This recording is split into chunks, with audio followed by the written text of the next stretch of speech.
When you change the way you look at things, the things you look at change.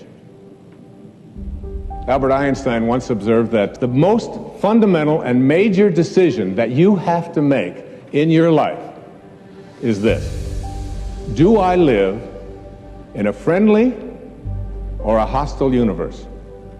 Which is it? Is it a universe that is filled with hostility and anger and people wanting to hate each other and people wanting to kill each other?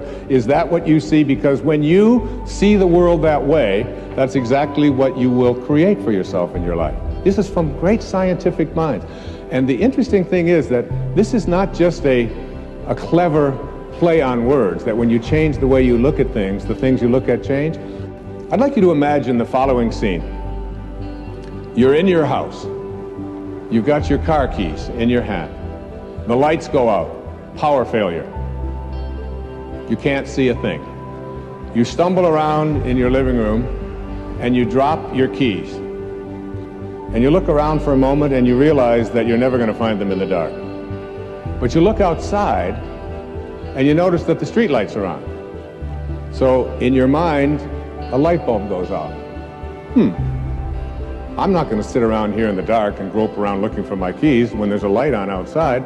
I'm going to go out here under the street light and I'm going to look for my keys.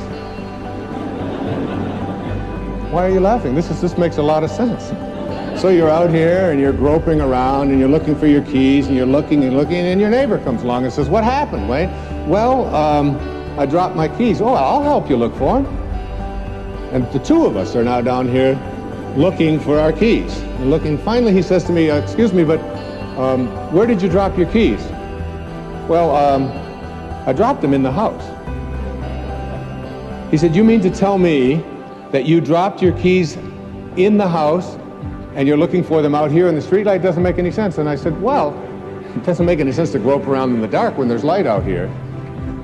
Now you laugh and you think how silly that is, but isn't that exactly what we do when we have a problem, a difficulty, a struggle that is located inside, and we're looking for the solution outside, someplace outside of ourselves? It would be like going to the doctor and telling him all of your symptoms, and the doctor says, "Oh boy, you've got a lot of symptoms." And he starts writing out prescriptions. You need a prescription for this symptom, you need a prescription for that symptom, and finally he gets this 4 or 5, and you go to walk out, and you say, "Well, I'd like my prescriptions." He said, No, I'll give this one to your mother-in-law, and I'll give this one to your neighbor, and I'll give this one to your daughter, and I'll give this one to your father. I mean, you're the one with the struggles and with the difficulties. Expecting somebody else to change or something outside of you to get better in order for you to make your life work is something you have to really take a hard look at. It's in here.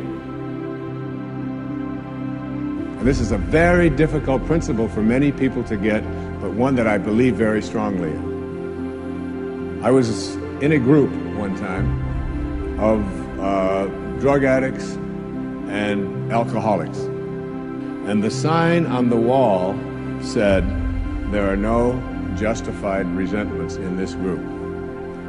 What I said to that group that night was, no matter what anybody says to you here, no matter what kind of anger comes directed towards you, no matter how much hate you may encounter showing up in your life, there are no justified resentments.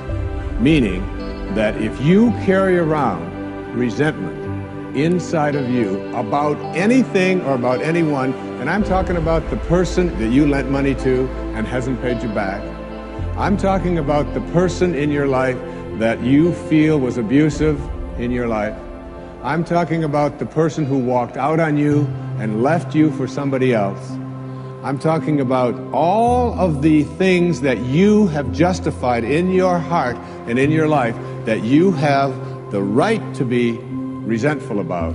And I'm suggesting to you that those resentments will always end up harming you and creating in you a sense of despair.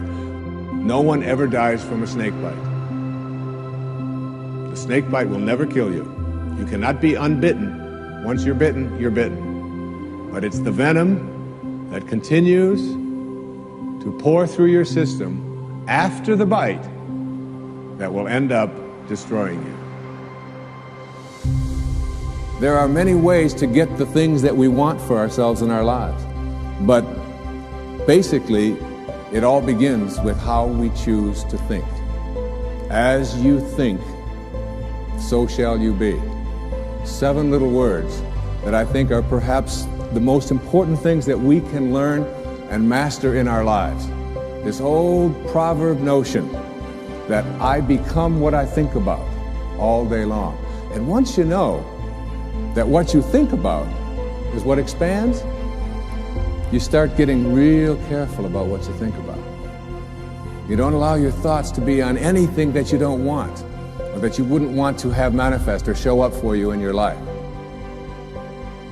Have a mind that is open to everything and attached to nothing. One of the central principles of my life is that no one knows enough to be a pessimist about anything. And that each and every one of us, when we close our mind to what is possible for us or what is possible for humanity, closes off the genius that resides and lives in each and every one of us. Having an open mind doesn't necessarily mean finding fault with all of the things that you've been taught by others. It means opening yourself up to the potentiality and the possibility that anything and everything is possible. So having a mind that is open to everything and attached to nothing really means finding within ourselves the ability to get rid of a trait that I find so common in the contemporary world. Do you know that most people that I meet spend their lives looking for occasions to be offended? They actually are out there hoping that they can find some reason to be offended. And there's no shortage of reasons. They're out there everywhere.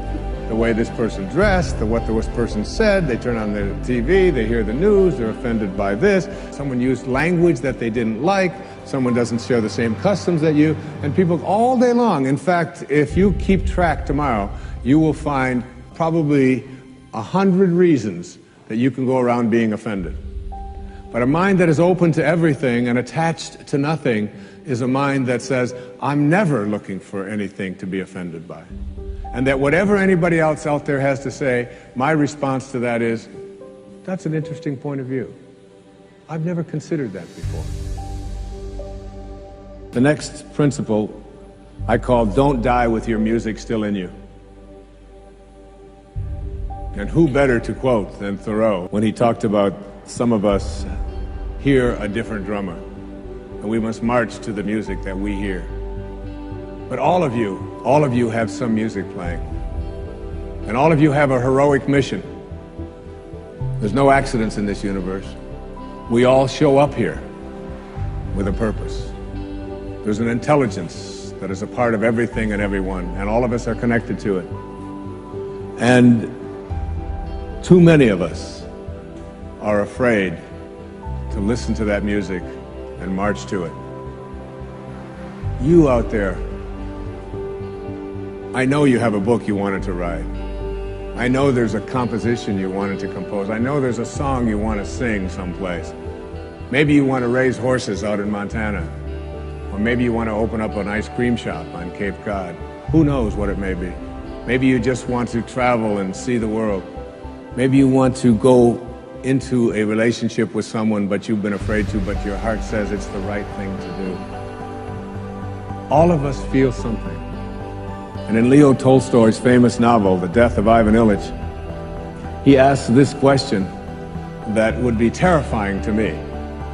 He says, as he has his accountant from Moscow lying on his deathbed, contemplating the horror of this question, what if my whole life has been wrong?